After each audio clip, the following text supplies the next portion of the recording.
Ahoy, shipmates! Or perhaps I should say, ahoy, ship's comrades! Hopefully no one will be too upset by my Norwegian pronunciation. I'm sure it was horrendous. But anyway, enough of Scandinavian languages. We're here to see a Scandinavian ship. The Norwegian Star. And you can just see the harbour patrol boat on the very left of the screen, just about to disappear. I think he's out and about today, making sure there's no naughty boys on their jet skis whizzing around, which in fact there are. This area here, where the cruise ship is controlled water, and there is a speed limit of 6 knots. And the jet skis were clearly going a lot faster than 6 knots. Let's not moan. Let's have a look at the Norwegian Star as she comes in from the USA. I believe she's arriving from Florida. One of the many repatriation journeys where she's bringing crew back to Europe. Perhaps we should run over the facts and figures. I've not seen a Norwegian Star before. I don't know much about her. Apparently she was built in the year 2000 and started life as the Superstar Libra. But then in 2001 became the Norwegian Star. Costing $400 million and launched in September 2001.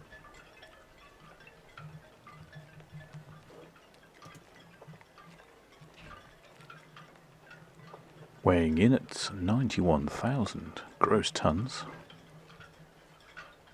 with a length of 294 metres and a beam of 32. Draft is 8.2 metres. Power is provided by 4 MAN B&W 14V engines, providing a total of 14,700 kilowatts of power. Propulsion is diesel electric via 2 azipod units and 3 bow thrusters. And this gives the Norwegian Star a speed of 24.6 knots or 45.6 kilometres for you continental types, or 28.3 miles per hour in the good old Queen's metric. Total capacity on board is 2,348 passengers and a crew of 1,031. It's a reasonably healthy crew to passenger ratio. She's looming in closely now.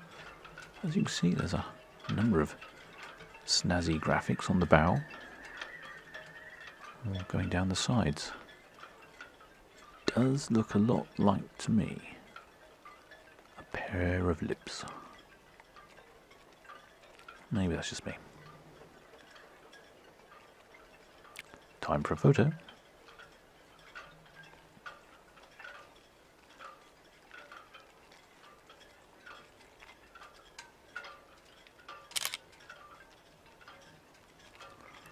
Yeah, comes out quite picturesque, really. Yeah, it's quite snazzy, all those stars and stripes down the side.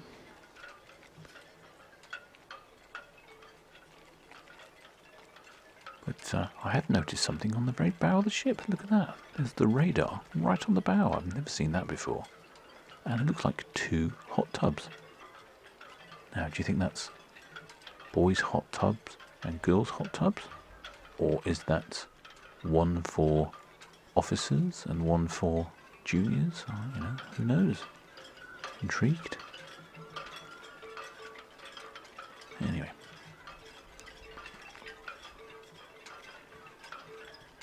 making a good head of steam here.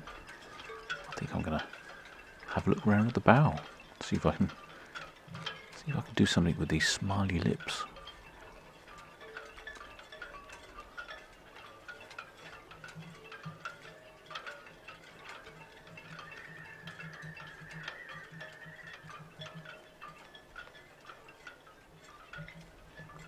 There are 1,176 cabins on board, with 70% having views of the ocean.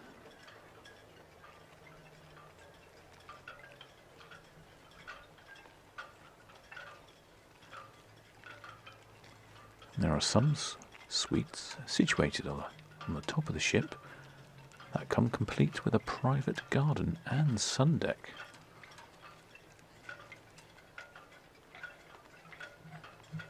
When built, the Norwegian Star was one of the few cruise ships to be built without a casino. Apparently it was prohibited by law in Hawaii. When she was repositioned in 2005, a 900 square metre casino was added.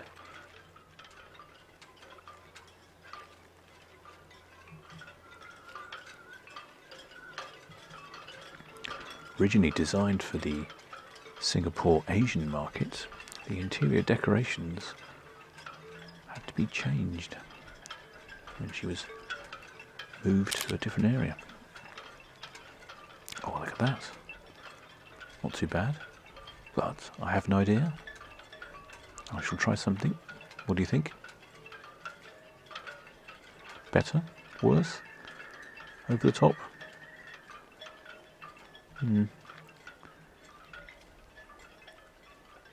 This is the before shot, and this is what I've messed around with. I don't know. Sort of has something about it. I'm not sure if it's good or bad. I'm trying to get a bit more life into some of the pictures. You can see here by the bow the door is down, allowing the shipmates on board to prepare the lines for docking. I think this would be a good indication that she'll be docking starboard side to the quay.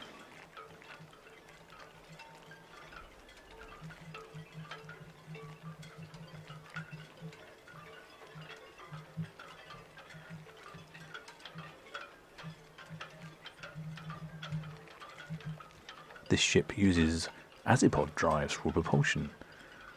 An azipod drive is essentially a propeller on a pod unit on the stern of the ship that can move around in all directions, allowing thrusting capabilities as well as drive capabilities. The ship has had a number of problems with her azipod drives. In 2004, it caused the suspension of a trip to Fanning Islands.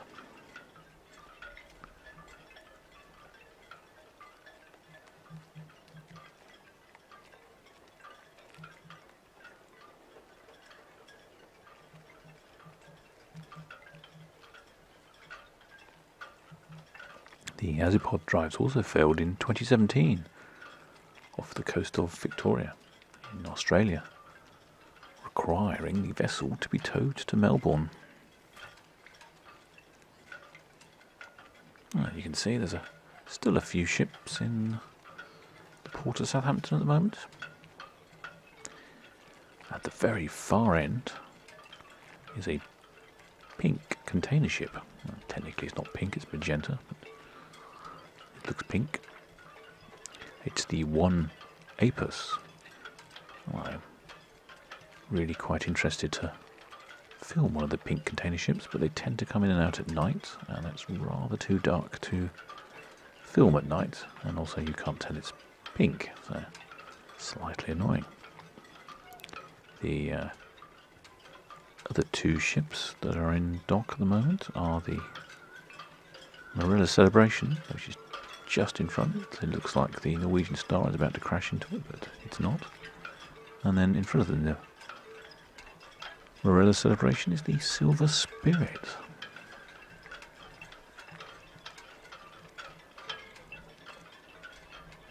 In fact, the Morella's celebration is leaving later this evening, following the sister ship, the Morella Explorer, to the Nab anchorage, just off of the east of the Isle of Wight.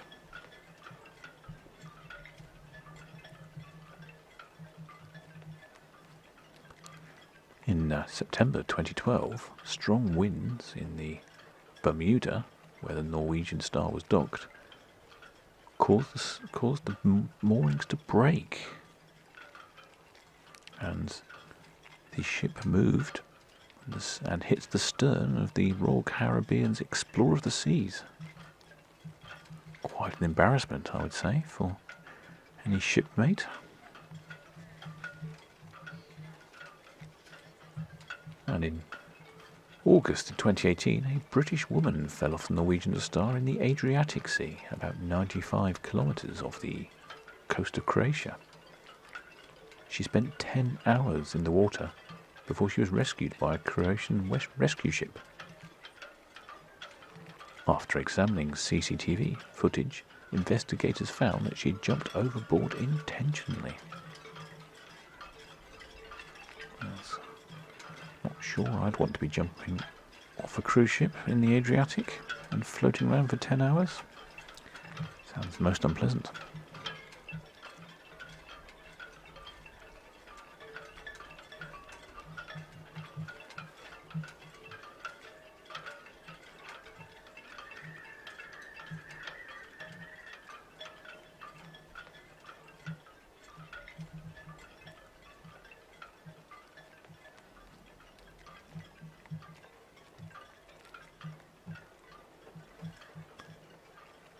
You can see the Azipod drives working at the stern now. You can see how the water is turbulent just on the port side of the ship. That's because the Azipod drives have moved in that direction, and that's causing the ship to swing in to shore. And at the very front, at the bow, you can also see the bow thrusters are equally on, forcing the ship round. Because of the size of the Norwegian Star, there were no accompanying tugs this time, even though there was a bit of a strong breeze picking up.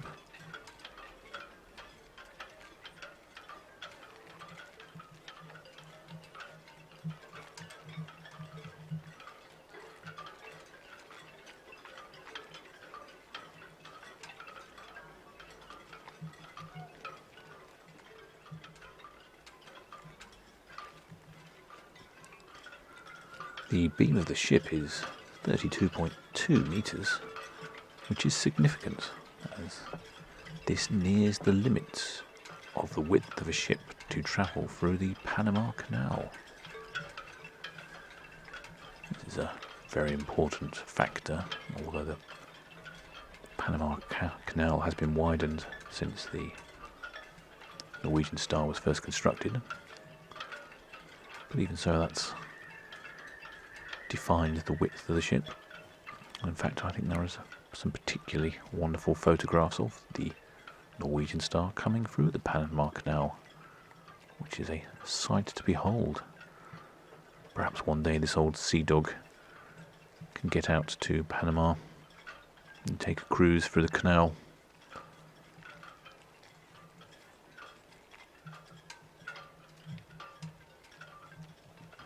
I'm led to believe by another shipmate that there will be a number of Norwegian cruise ships docking in Southampton. I think they're all repositioning crew around the globe, back from the United States, as many shipmates haven't been able to fly out of the States. The cruise lines have been using their ships to ship them back home.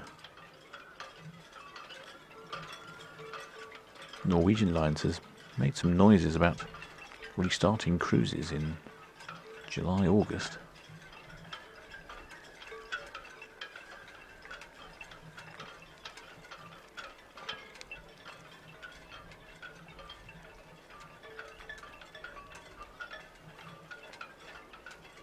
think you can see, shipmates, that she's pretty much at home now.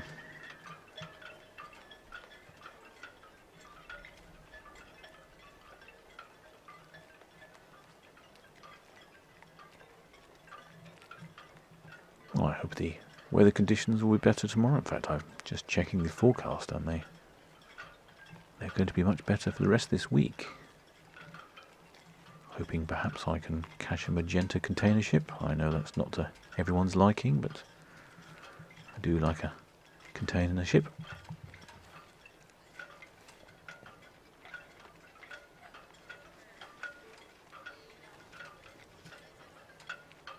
And I hear there are a number of super yachts moored up around the place.